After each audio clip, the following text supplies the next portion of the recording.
alors ma place dans l'entreprise est un peu particulière, puisque je suis l'épouse du PDG, et donc je viens juste pour l'aider le temps de trouver, voilà, pour remplacer un poste qui est vacant,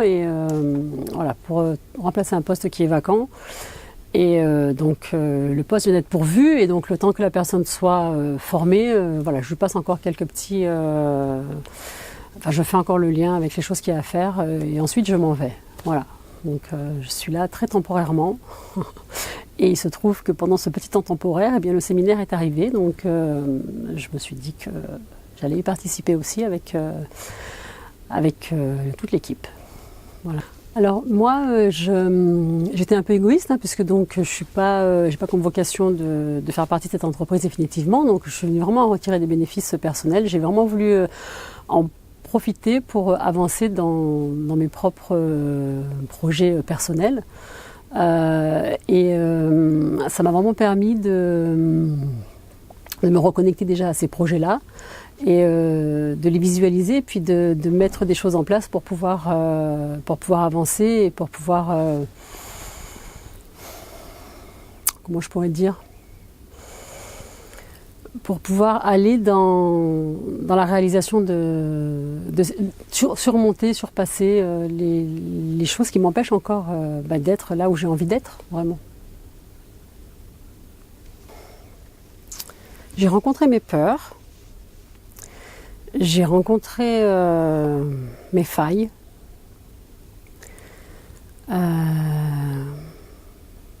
j'ai rencontré la bienveillance, et j'ai rencontré l'amour, j'ai rencontré la simplicité, j'ai rencontré les autres. Et puis, tout au bout, je me suis rencontrée. On va lui donner plein d'outils, on va lui donner plein de techniques, on va lui expliquer plein de choses extraordinaires. Mais que le vrai miracle, il va venir d'elle. Voilà. Une fois qu'on est dans ce genre de stage, de formation, je dirais d'y aller à fond.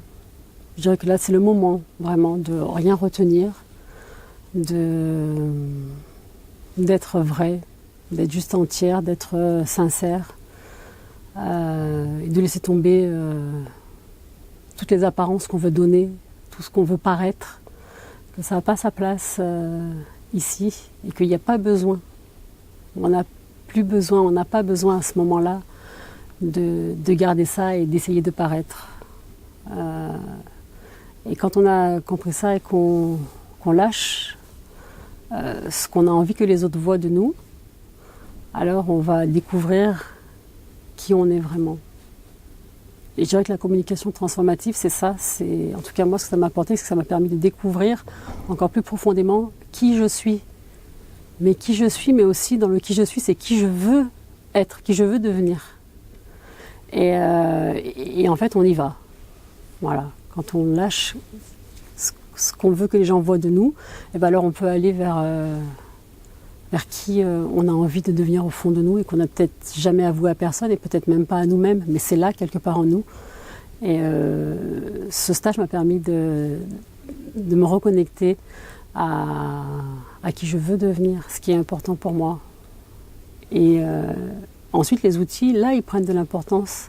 Là, ça a du sens d'avoir des techniques, d'avoir des outils, d'avoir des choses, parce qu'on sait pour quelles raisons on veut les utiliser. Ben, je me sens bien. Alors, je sais que bien, ça ne veut rien dire. Je me sens avec comme si mon énergie avait été renouvelée.